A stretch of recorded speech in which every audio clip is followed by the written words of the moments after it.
very good evening and welcome to another episode of Unscripted, Unfiltered Conversations. Hi, Anisha, how are you doing and what are we going to discuss today? Hello, Dr. Gargi. I'm good. And today we are talking about healthcare unplugged, the pros and cons of social media.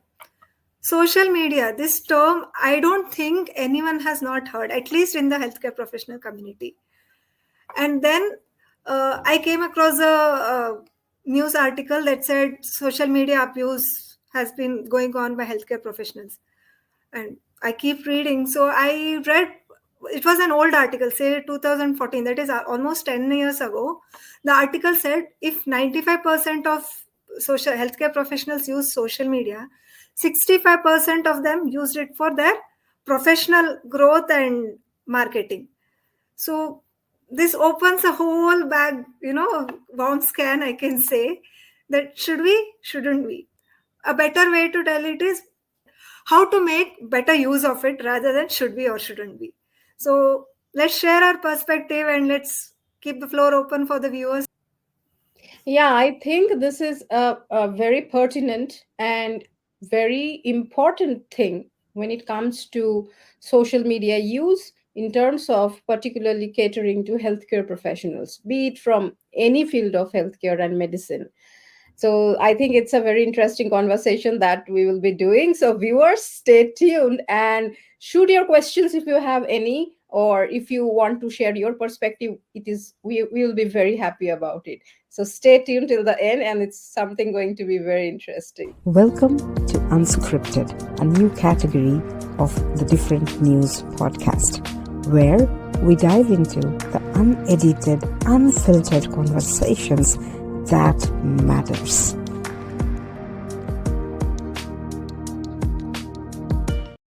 I think like it's not about do's and don'ts, it's more about how we take things forward. Because to be very honest, coming from a business mindset myself, marketing is very important for any business. So when we are talking about healthcare professionals, exceptional, nothing is exceptional here, but it is important that how we are maintaining our grace, our maintaining our ethics, professional ethics, and then using these platforms.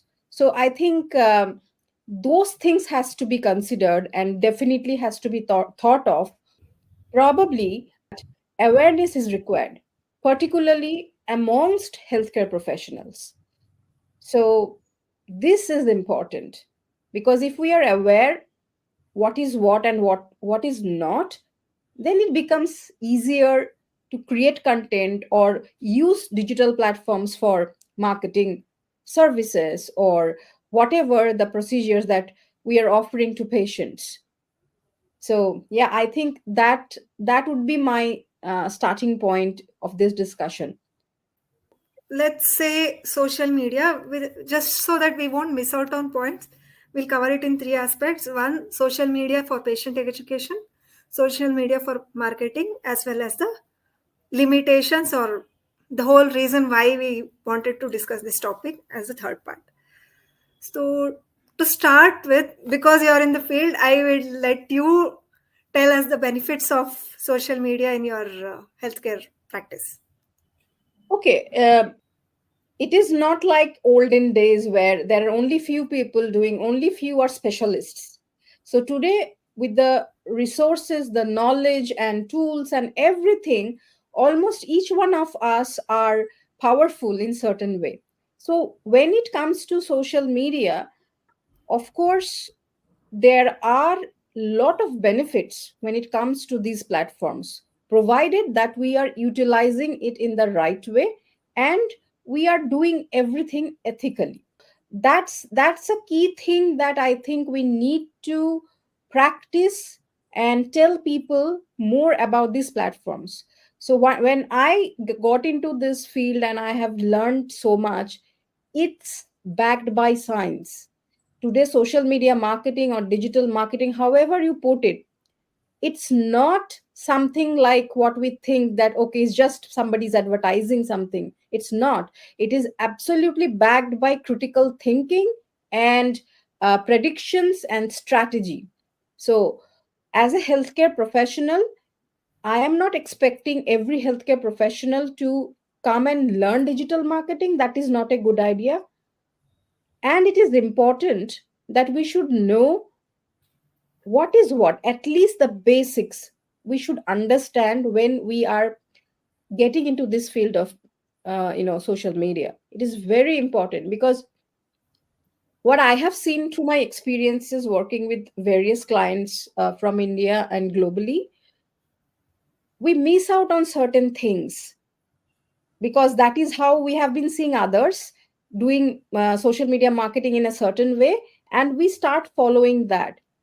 So this awareness that what is what and what we should do and how much we do when it comes to, like you like whether it is about talking about that I have a clinic here or I am posting something about my patient. So there are a lot of question marks that we need to, or rather check marks that we should really uh, see, work upon, and only then put things out. Not understanding digital marketing and is not a good idea in today's time. The basics needs to be understood, and the checklist need to be understood by the healthcare professional, because the different types of things that we do in healthcare industry, it depends what we can put out and what we can't. So I think that is my understanding, being in the industry for some time now. That's very interesting to know. At the same time, I would like to add on. So, as we started pros and cons, I have had friends or relatives who have gone to different doctors because they saw an ad on social media. And there are certain procedures. The local doctor may not do it, but if they see it in social media, they know whom to approach, where to go. Accessibility and information is definitely useful. At the same time, the checklist, that is a big hot topic of discussion, at least amongst my circle. I'm sure it is everywhere because recently I came across a friend's post where she was a doctor colleague, actually not at all happy that our colleagues are putting out patient photos with consent, without consent, it doesn't matter, but patient identity is not concealed or patient details are out in the social media. Again, this has two questions or two aspects, I would rather say. One is, if they don't put it out, no one will get to know this kind of treatment or procedure is available or how things have come before and after. At the same time, not everyone will be comfortable when their personal details are put in the social media. Like if I am a patient, if my doctor asks whether I like it or not, at some point I feel it's in my head. The doctor may not force you or anything. Still in my head, I might see the doctor has done so much for me because he or she is asking. I have to say yes. At the end of the day, whether the patient likes it or not, their details are on the social media. So maybe the checklist that you spoke about will help us how to formulate a better guidelines regarding posting. Again, the ethical issue is everywhere because from day one of healthcare professional training, we have been told to maintain the patient privacy, and all of us abide by it. At the same time, now social media has put us at a place where we have to take a call. How to protect it, one thing, whether to post or not, one thing. Do you have any experience in this area? Yeah, of course. Of course, I have experience in this area. And because, as I said, we work for different types of clients, I'll start with an experience of mine. Okay. So, as you know, that I don't do clinical practice at this point. I have left it for my own reasons of entrepreneurship. But I have practiced after studying dentistry almost around 3.5 years. So, I was in my school group. Okay. Um, what I did that time, I did a cosmetic thing. I like making a smile makeover for one of my friends' relative. So what I did, just like we do this before and after uh, posts on social media, this is very random and very common things that uh, dental professionals do, or agencies whom they hire, they suggest, they create this kind of content. So I have put it on my WhatsApp group just to get some brownie points. And of course, when friends appreciate it, it feels very good as a clinician or as a person. We love appreciations. I'm telling this story because that became a turning point in my head from that long back. My friend who was very happy when I posted those two pictures, because it was like after and before and after pictures. So you know how it looks like, right? I mean, all these 32 teeth out. So I was very happy when she wrote in the group that Gargi did a wonderful job. But you won't believe, three or four of my friends who are kind of little close to me, they messaged me personally. They said, Gargi, can you please remove these photos? We appreciate you have, I mean, I appreciate your work, but I'm feeling very scared by seeing the photos. So from that point, I thought, yeah, I mean, people, though it is just that it is not a surgical procedure, it is just a cosmetic procedure, but that, that all the teeth out, because all human beings, particularly patients I'm talking about, everybody do not have that bandwidth to take such a vivid photo of teeth, because we generally don't see our 32 teeth all out. For dentists, it is good thing. So we are very proud that we have changed your smile and all. So from this, what I learned is that it is important to tell a story, because for my patient or for any other patient whom I want to target, and I want to bring new patients um, to my clinic, it is not necessary that I put a before and after photo. It is more necessary to tell how my patient felt. Now if my, like as you said, like one of your friends post, she mentioned that like it might not be a good idea to put patients photos.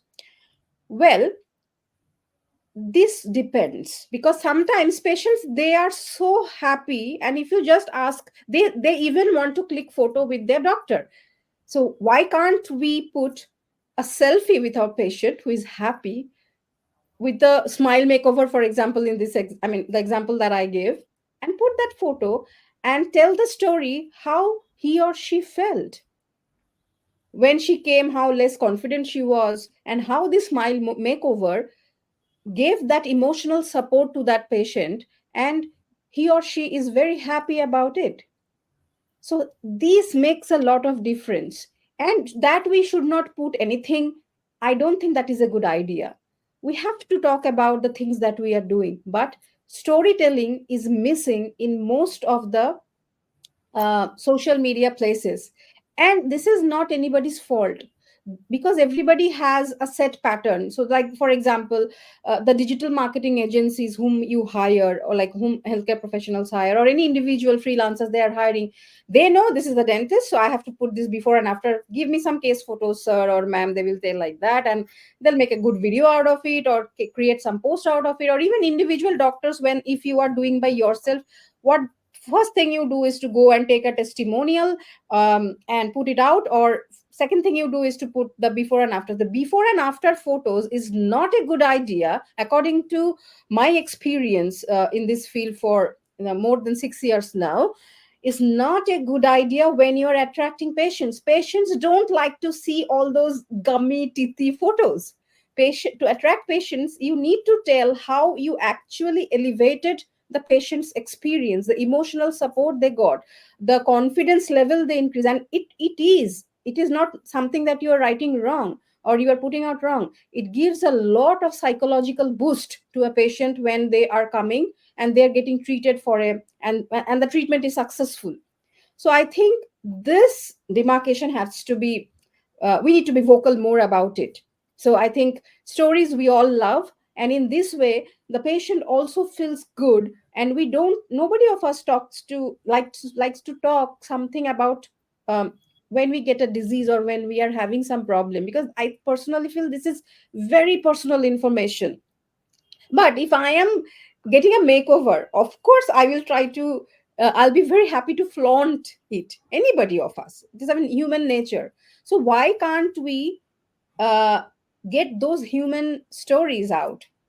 Because I think that would be something which always runs in my head. And when we work for our clients, it is always like that.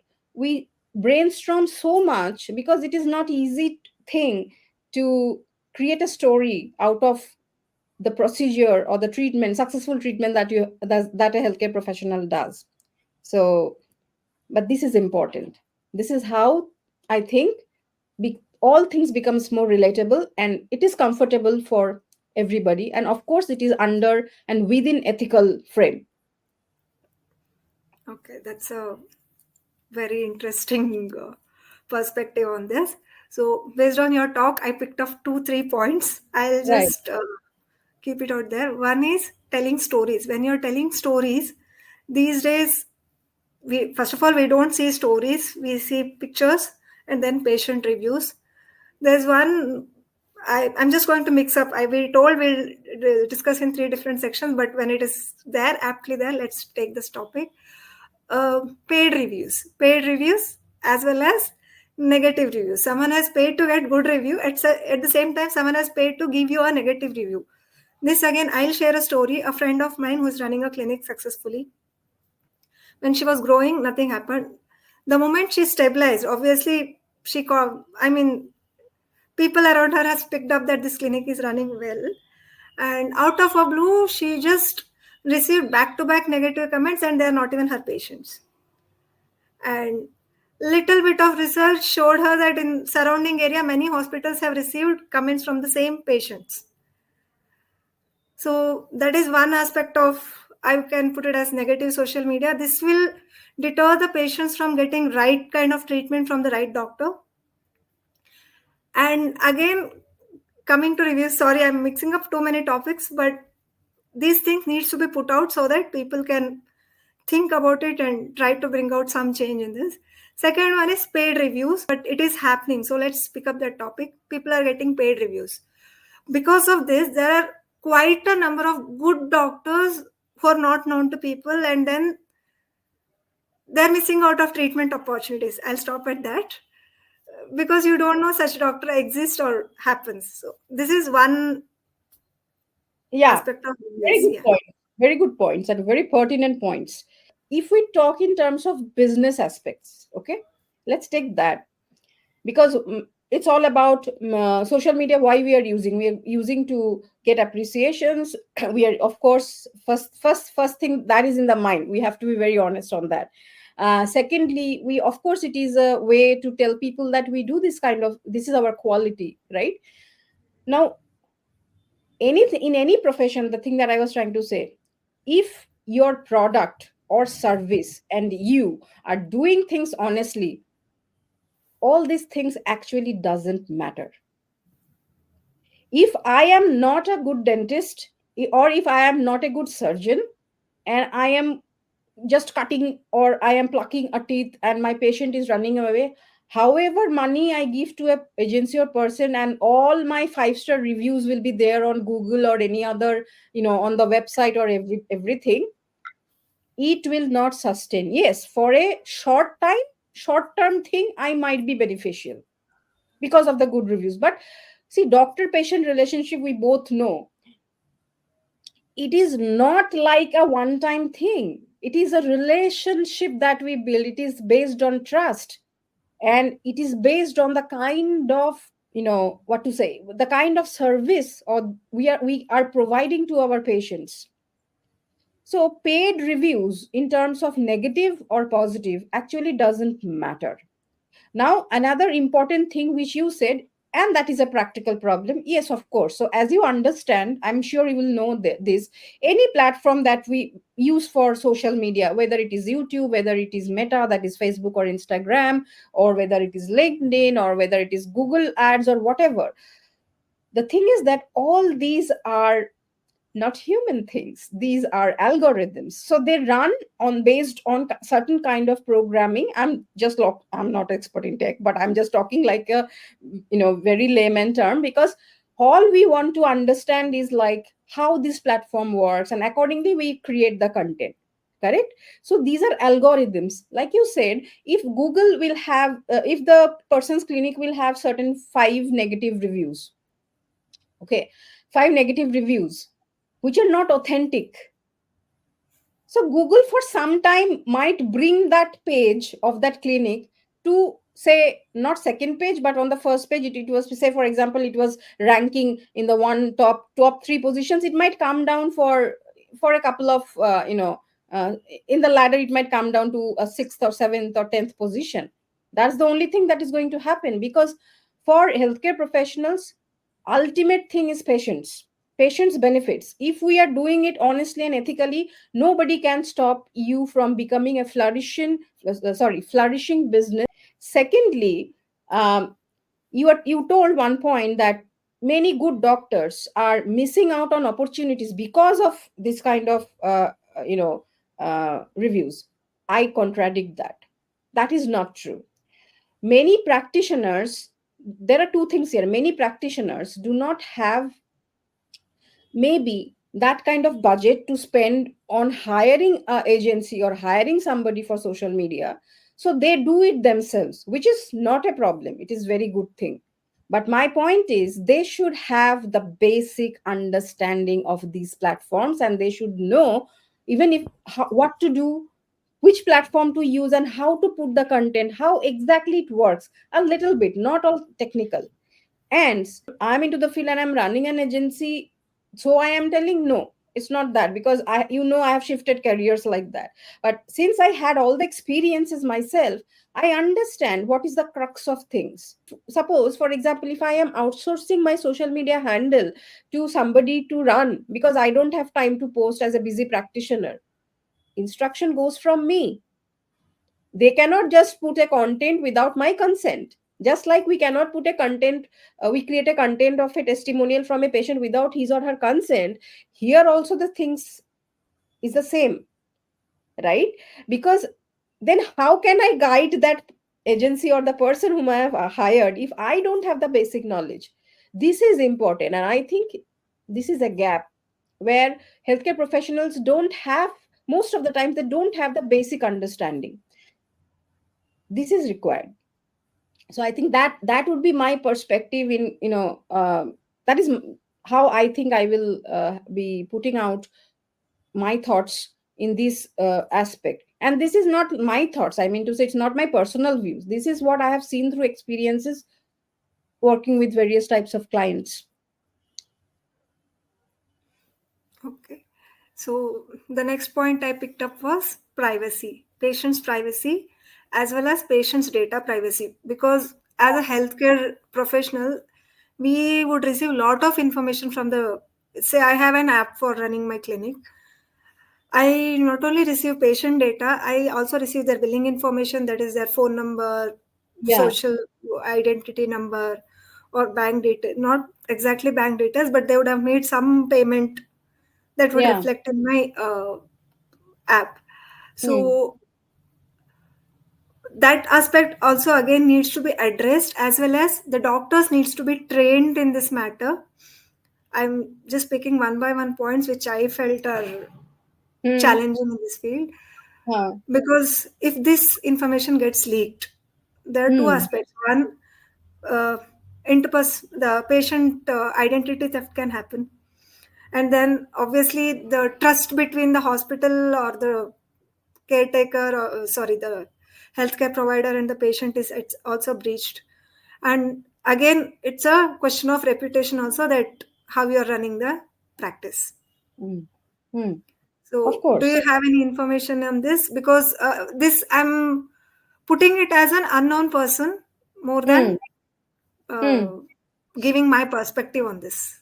Okay. See, in this aspect, actually, individual, if I don't have any intention to do something bad about a particular, I'm misusing things. Otherwise, any software that we are using, or any as a individual practitioner also, or even big hospitals, data privacy is a primary thing. When you go to corporate hospitals, or maybe not corporate, maybe a smaller medium businesses, there are IT sectors who handle these. There are IT divisions who are paid to do this. So of course there are exceptions, and sometimes things goes wrong. I agree to that. It's not like everything is perfect here.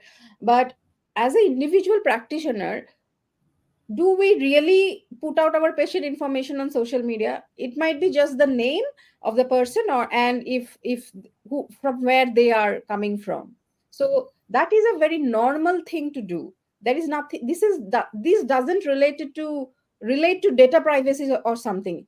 Of course, for example, if I am getting a client who is, say for example, an international client, right? Now for any reason my client is not happy that his or her name or country would be revealed. It's there, it happens many times. We have seen our, when we create content, digital content for our clients, we have seen these things. So in that case, it's fine. You can just mention, like as I said, that when we create stories, we don't need to even show the, person's face if they don't want. So in this way, when it comes to data privacy and security, first of all, apps, if we are using any softwares, if you're using, of course, they, if you see, there will always be a section for that. And most of the companies who are authentic, I mean, the application providers I'm talking about, they will maintain, because that is the business. You cannot, you have to be ethical in your business. And yes, if we just want to do anything with information, then that depends on absolutely individual perspective, intention, not perspective. If I have a malintention, if I'm that kind of a person, then I'm misusing, yes, then of course there is a question, and then comes the legal system. There is everything is interconnected.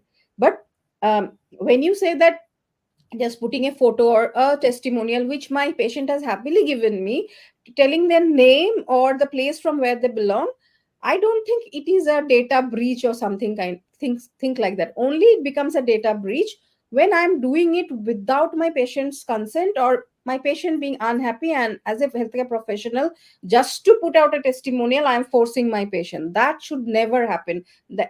That's not the way to do things. This is a simple thing that I can put out, of what I mean, add on to what you said actually. So is there any experience, I mean, I'm just curious to know that, do you have, as a practitioner yourself, do you have experiences, or you have heard from your friends, which actually, makes you concerned about all these, like social media marketing or digital marketing as a healthcare professional? Because I think, see, there is group of thoughts in this. So is there something that bothers you? I want to actually learn that. I'm not taking the name. There was a patient safety, a patient management app, and it was everywhere. That Mhm. nothing personally, but we have all heard about data being stolen all the time. We read it every day, especially since the digital era has dawned in our country or internationally. In a large scale, I'm not even talking about small scale. We are all heard about large scale data theft and all. And as a healthcare professional, our data training, I don't have to tell you how much we receive or how to handle the data. Then if we face such things, that is always in the back of our mind, what if this happens? So because of that, I wanted this topic to be highlighted, and viewers with more experience, if you have something to share, the chat box is yours. Yeah, I think, see, everything has a plus and minus. Everything has a plus and minus. It's not only about patient data. If you talk about data breach and the information coming out, so every day we hear about new scams where our bank accounts are going haywire, it's getting emptied. So with new innovations, any new this is revolution that we are going through, this digital era that we are into. It's actually one kind of revolution. It is similar to when first computer was taking over everywhere, and people were protesting, and things were, many people were not happy. So whenever there is a revolution, there is always a negative thing also will come with the positive aspect for anything. So when it comes to data breach and all, of course there are laws that we need to understand, and if we don't know about it, we should talk to experts, and we should take professional help if we are anyway facing it somewhere. That is important. It's not always figuring out ourselves. In normal scenario, if we are taking the positive cues, we are much safe and sound when it comes to storing the data, Even if you are not using any app, you are just using your computer and you are storing it in a Excel sheet or whatever, or a hard disk. So it's with you. It all depends on how you will be utilizing it. And see, there is lot of marketing strategies that goes on at the background. So you and I as a healthcare professional, we certain things is out of our control. It is not even our field. If we start bothering about every small thing, then we will not be able to do what we are supposed to do.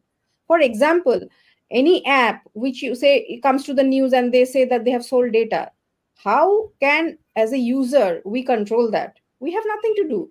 What at the most what we can do when we are aware.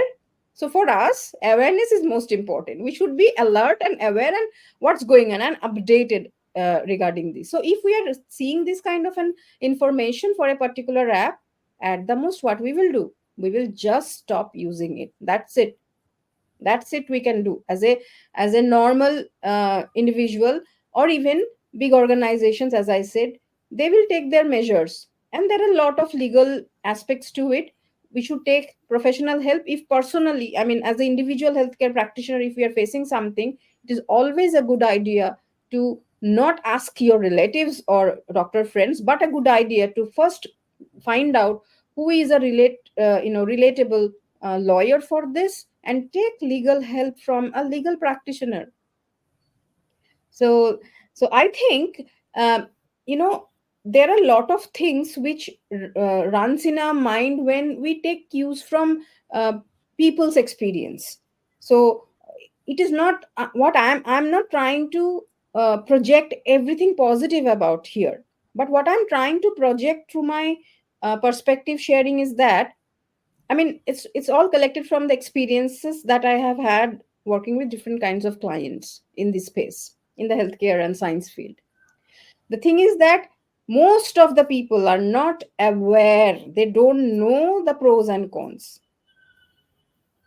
So I'm insisting on this very much. I think I'm telling it for the third time that digital marketing education basics has to be there for every professional.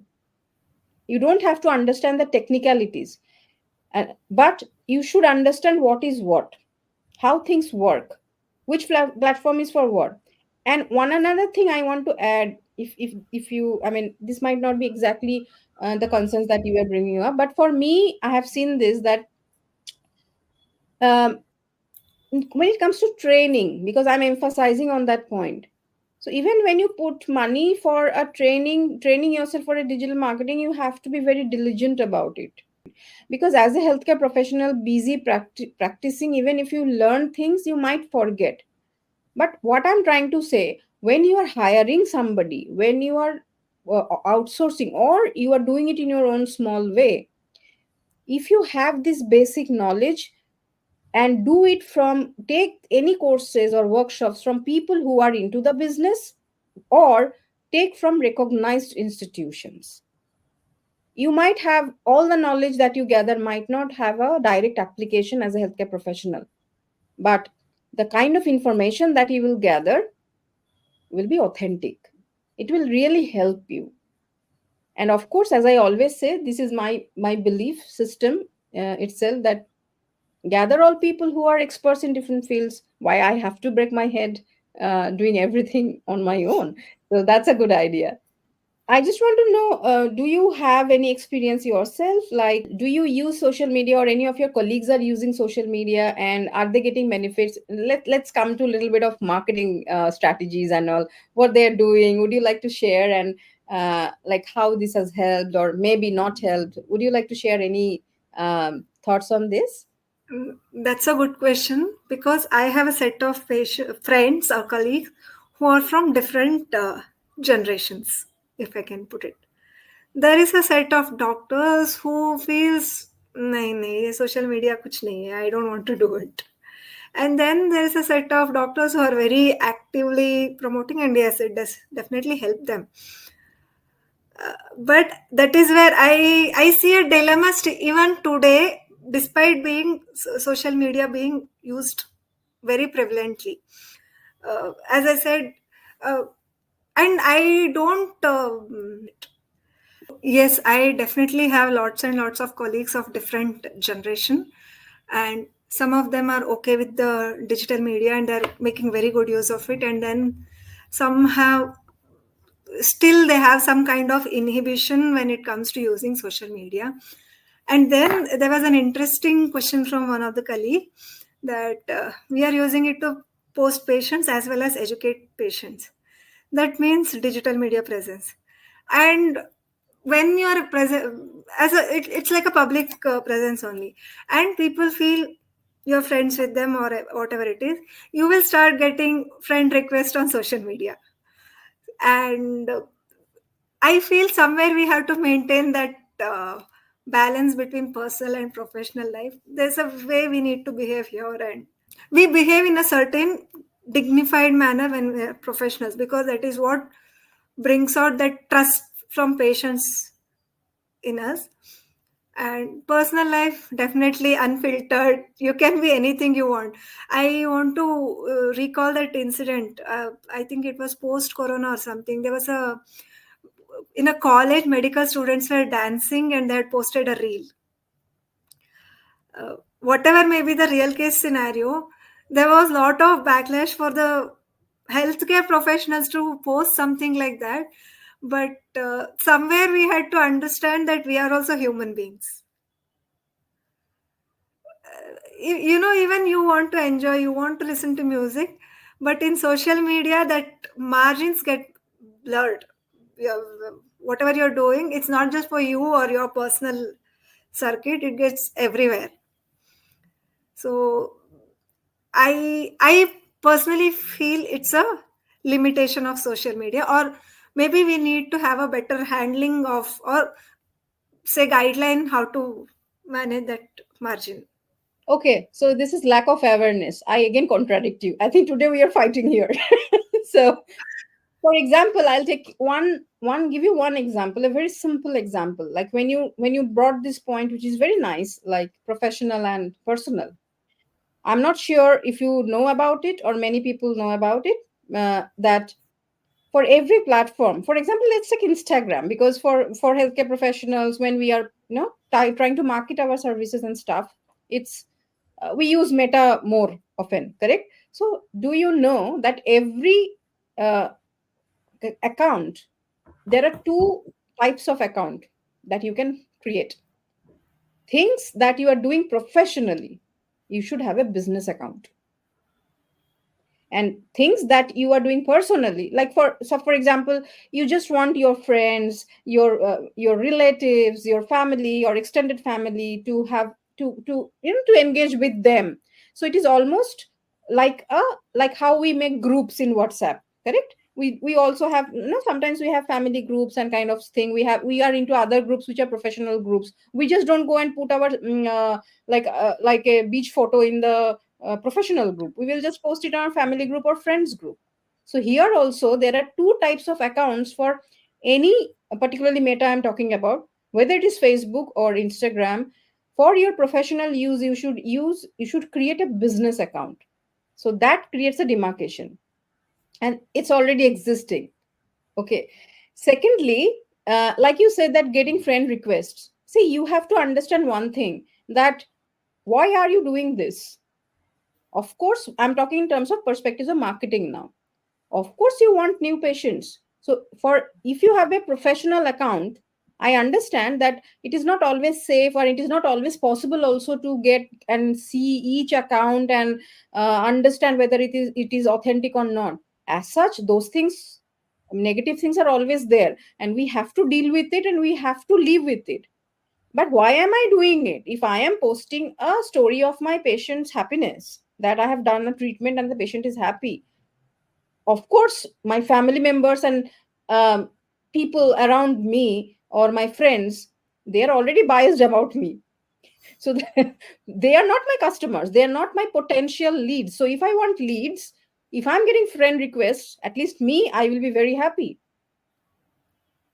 because that is why I am doing all these efforts, spending money or time or whatever.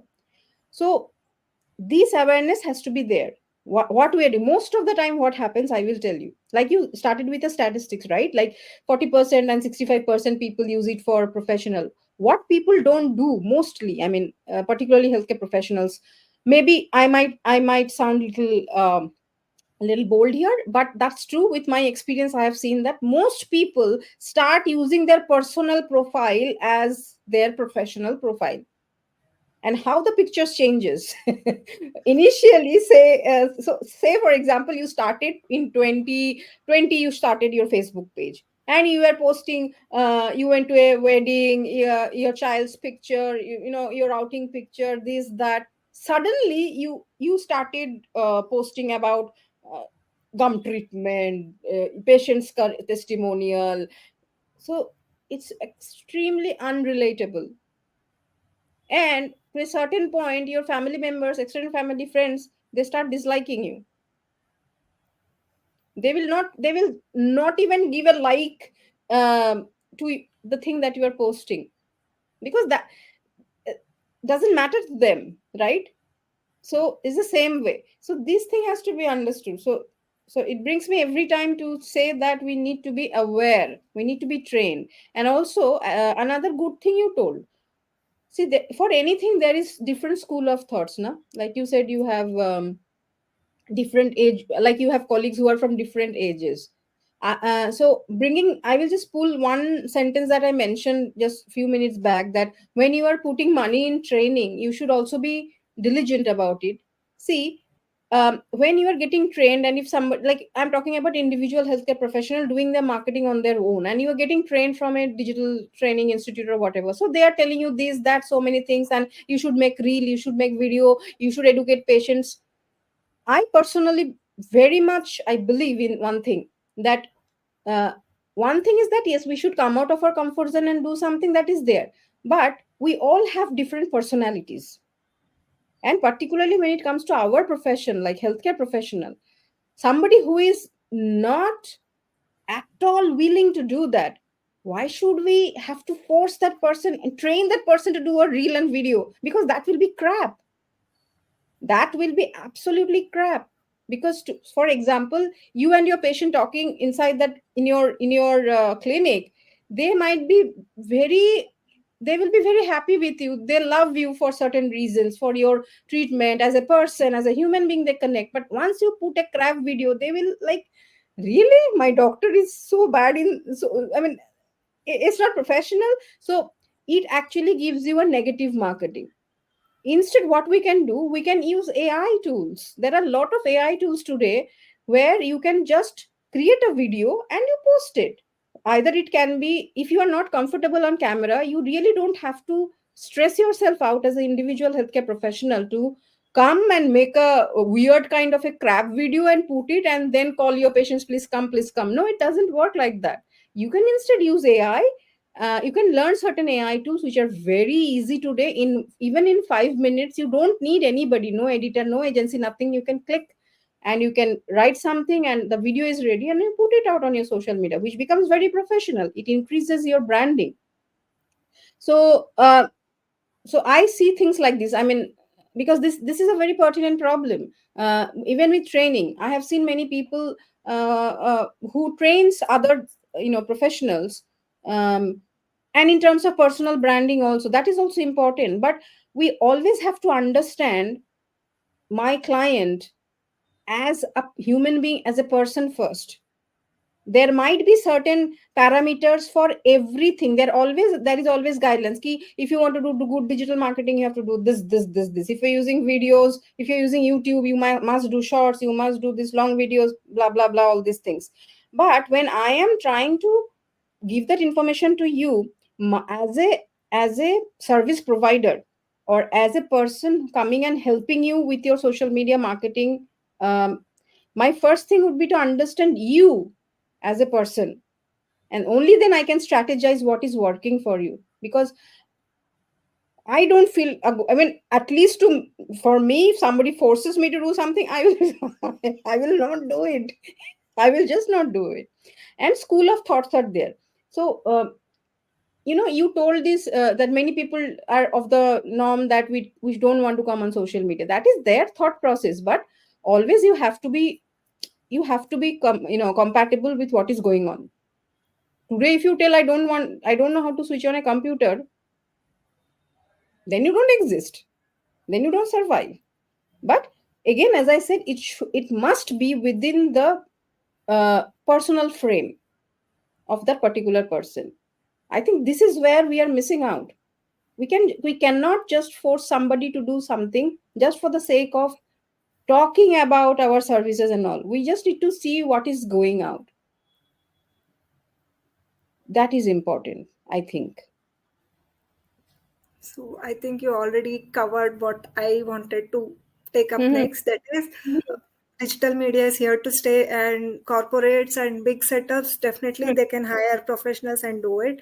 Individual setups Mhm. who are less aware, and Mhm. then who are not comfortable on the video also. I myself had that inhibition up to some extent. Yeah. So AI is your saving tool. Please make use of it. That you cannot say no, I don't want to try that also. At Yeah. somewhere we have to find a balance. The digital media is there. I have to make use of it. I don't want to come on the video. Well and good. You can take help of AI. And right now there are amazing tools. I have also been trying, and at some point we have to agree that visual tools are very good way of communicating, whether it is anime, whether it is an individual person talking about, it's a very good way of communication.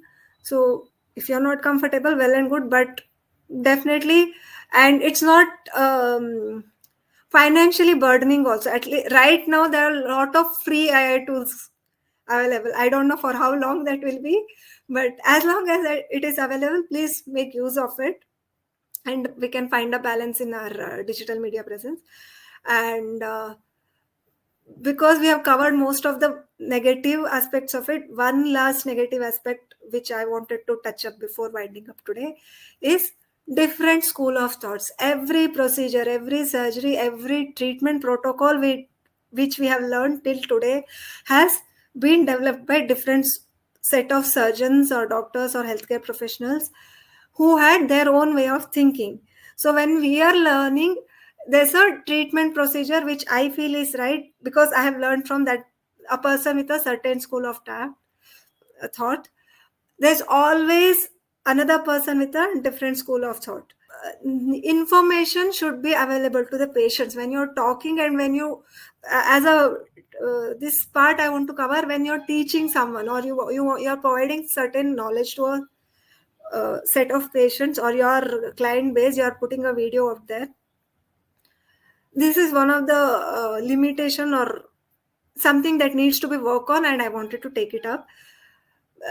Patient might get confused because I have gone, let me consider myself as a patient. I've gone to a doctor did a certain procedure on me. However, there was an alternative procedure available for it. There's a different surgeon who is putting a video about it saying my procedure is the best procedure. So there is always a chance of, as a patient, me getting confused. Did I go to the right doctor or did I miss out? FOMO, we can say. So, whether it in terms of financially as well as patient comfort, we are going to think, what did we miss out from the other procedure? So, one thing, when doctors, you're putting your content out there, please say there is an alternative school of thought or procedure available for this particular thing. But patients, how do we educate the patients? Because they're not trained in it and they won't understand the difference between procedure and procedure B. I have a lot of things to tell here now. I don't know, this episode is going to be very long. I don't know. Here, first thing is that when you said now there is procedure A and procedure B, and how do we educate our patients? For our patients, procedure is not important. Procedure is important for another professional of mine. If I am disseminating in a knowledge for my patient, only one thing I have to do, that is tell the patient about the benefits of this procedure. If I am marketing my procedure, what I don't have to tell best or worst or whatever. Of course, there is a competitive landscape. being in the ethical frame of things and guidelines, you can talk about the USPs of your procedure. Why is your procedure better than the other procedure? That gives a logical reasoning and educating the patient. Because for a patient, it is not, I will not say it is not important, but patients are not interested to come and see a video or watch and, if you are telling, see, this is how the root canal procedure is done, first this, first that, but another doctor is telling, no, no, no, you don't need 7 days, I will just do in 2 hours.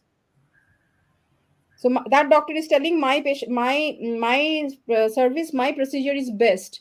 So as a patient doesn't understand what actually those steps are. Even if you explain, uh, that's comes under our responsibility, and that should be inside the clinic.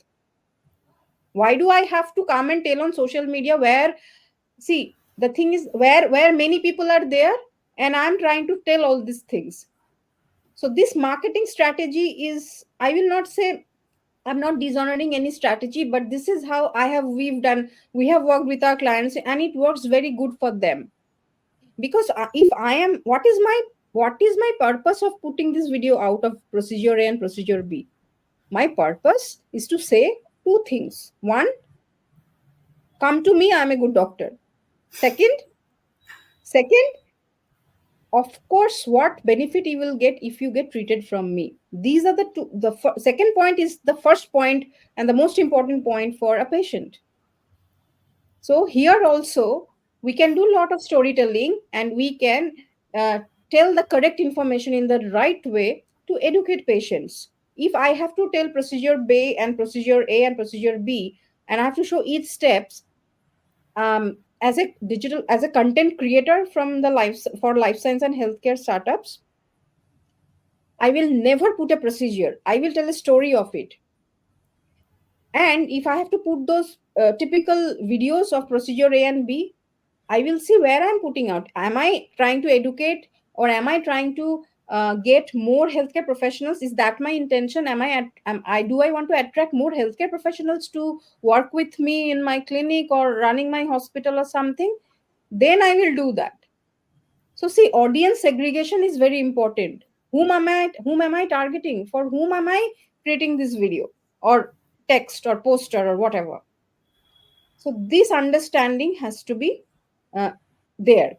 And then I think it's very easy to do things, and you don't land up in problems. Patients also, first of all, that is our priority always. Patients education, educating the patient, that is our priority, and that has to be done. But that doesn't, we should not lead to something like, as you said, it leads to confusion.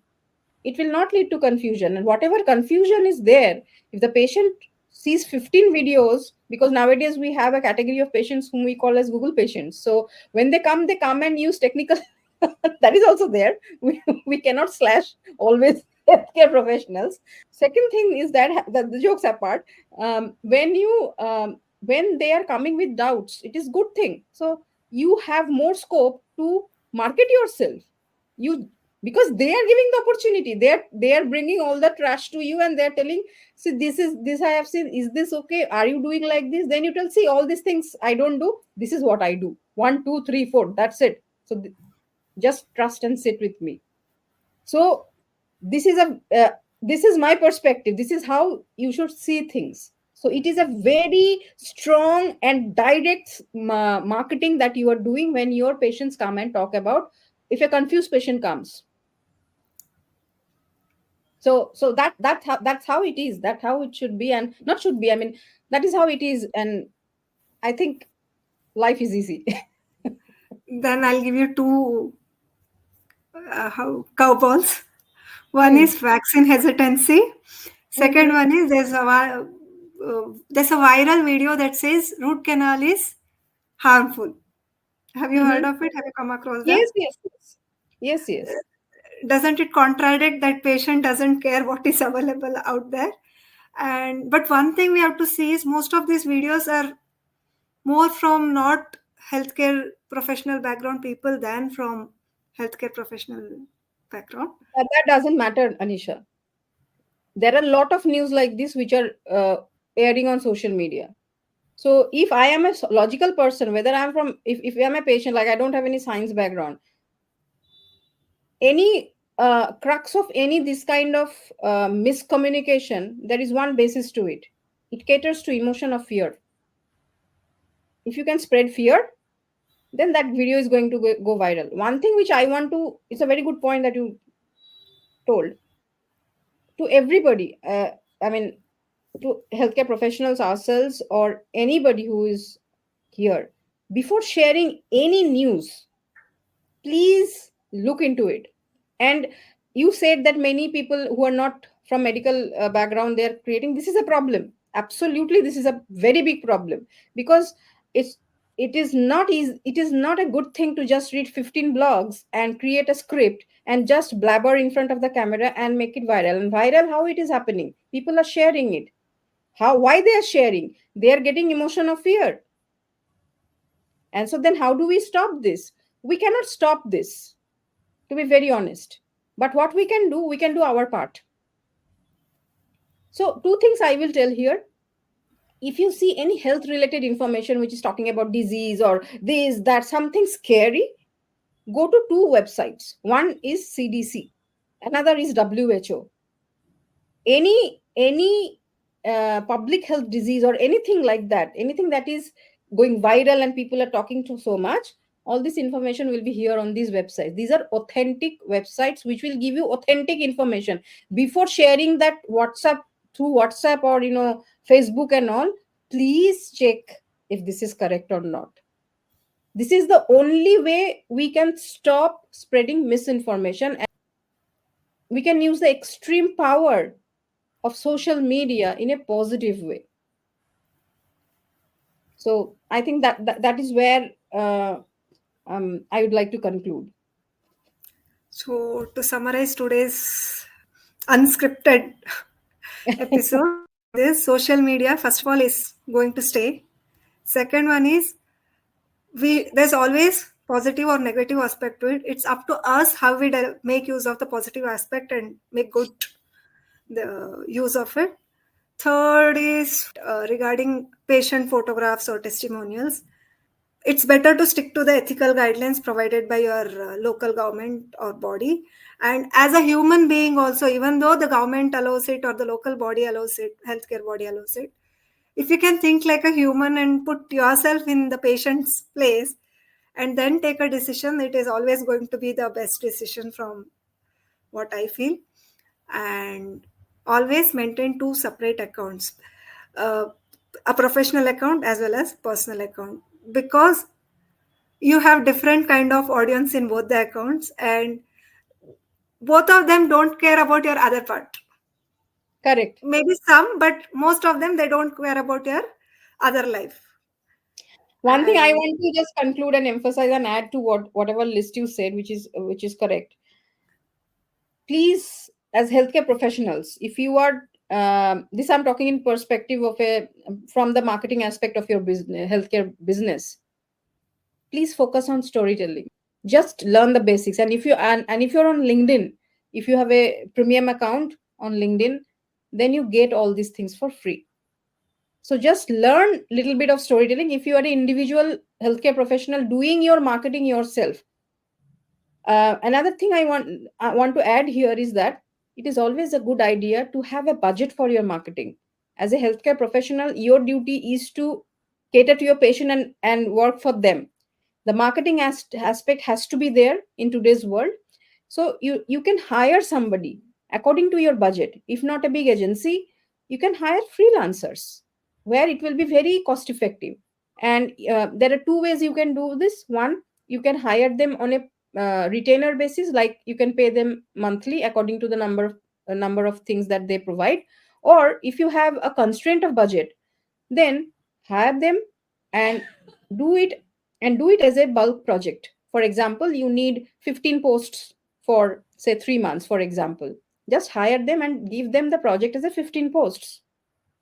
So that makes your life easy. That helps you to understand how things are working. And then, of course, in any business, as a business owner, you have to monitor the progress, whomever you are hiring or not hiring. But doing everything on our own is not a good idea. This is something I really want to tell. But there is always an option where we can set budget out. It can be 500 rupees to 5 lakh rupees, depends on how, what is my bandwidth, and how I can manage that, and how I can bring that money and put something in, into my promoting my healthcare business. And one last thought from my side, as long as humans exist, how we treat them or how we make them feel when they are in our presence is going to be our best marketing tool than anything else. So that's all for today. Thank you. And I think all of you have enjoyed this episode.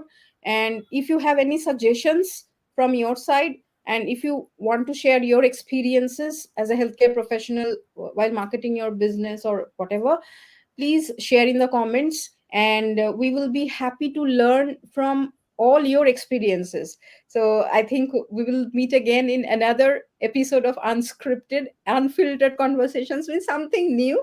And if you like this video, please subscribe the channel, and let's get into the digital world and be at par with the existing scenario and not feel left out. Thank you, Anisha. Thank you so much.